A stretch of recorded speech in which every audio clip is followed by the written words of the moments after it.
Hi everyone, this is Malika Bourne from the Heartfelt Play Store with Inspector 5, my silent partner. We're going to do what today? Beehive! Beehive. Okay, ready? 1, 2, 3. Don't let those bees come out of the hive till we're ready. Okay, here's the beehive. Where are the bees? Hiding inside where nobody sees. Now, look, they're coming out of the hive.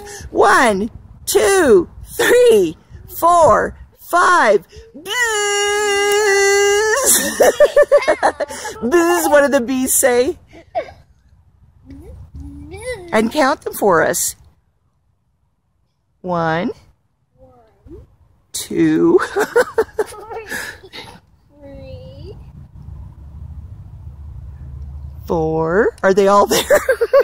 5. Well, things don't always go as planned when you're working with preschoolers, and that's okay. The idea is to have fun. So I made these, cut these little bees out from material. I also hand draw them. I put them on sticks.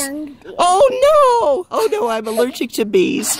So having fun is a good way to learn. So this is Malika Bourne and Inspector 5 from Heartfelt Play Store saying, make good choices. Ouch!